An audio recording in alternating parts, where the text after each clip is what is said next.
Known to Boeing as the Model 299 when it first flew in July 1935.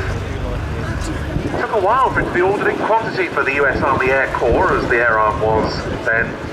And only around 150 were in service by the time America joined World War II following the Japanese attack on Pearl Harbor towards the end of 1941. The early operational flying fortresses were used in the Pacific Theatre, but they proved very vulnerable to attack from the rear.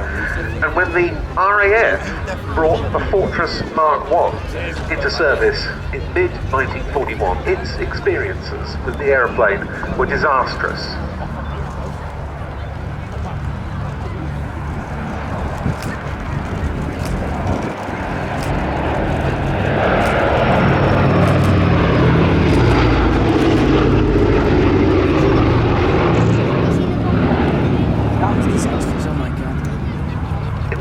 Those experiences that led to Bomber Command abandoning daylight raids. In fact, number 90 Squadron had flown the Fortress in the RAF, and half of all its missions with its fortresses were aborted without bombs being dropped.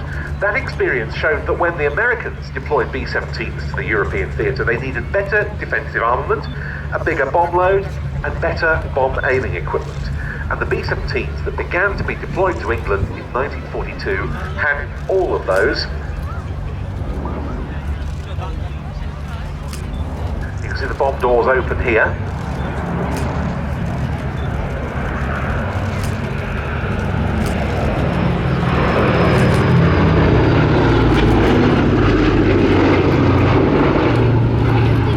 Whoa, F-35. So the Americans still hoped that a bomber as heavily armed as the Flying Fortress.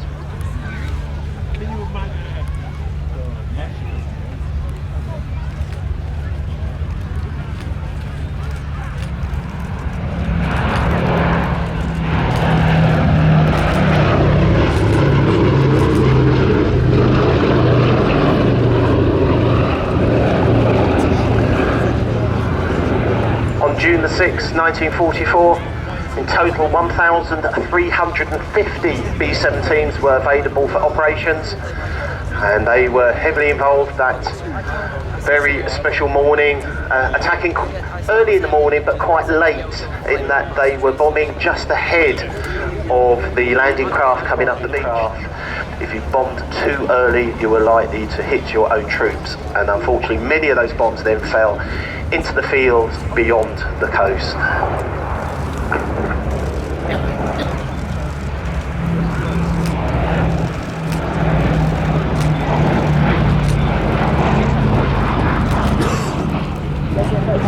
Ryan, is it?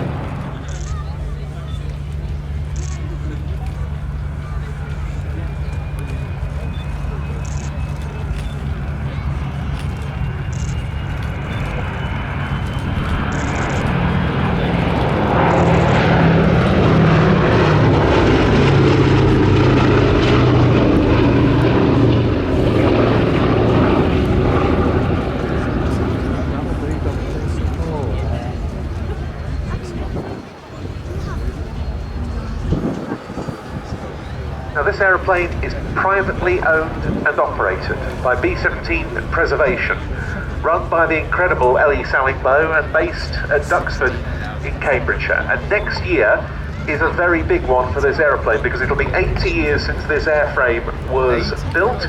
It didn't see wartime service. It was produced in 1945 and went on to enjoy a particularly long career with the Institut Géographique National in France on survey and mapping duties. It's also, next year, the 50th anniversary of this aircraft coming to the UK for private operation. And despite certain low points and difficulties over the years, here it still is.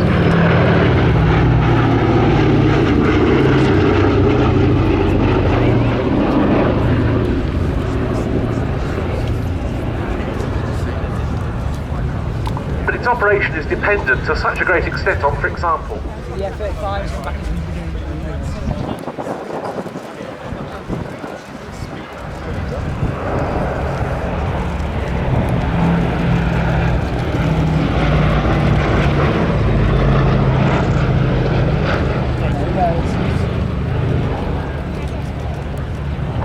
Incidentally, a typical bomb load for one of these aircraft, depending on its mission, would be between £4,500 and £8,000.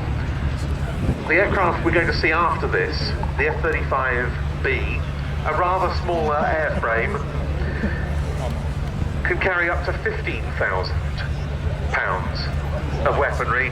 On its final pass, smoke will be put on two engines to simulate the shot-up condition in which so many B-17s returned from their wartime sorties. Final run, the B-17G Flying Fortress, Sally B.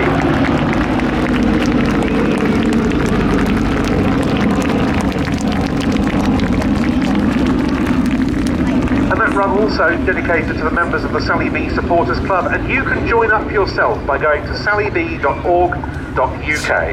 And that was a lovely presentation. The crew today headed by Dutchman Peter Kuipers as captain, and the co-pilot was John Corley.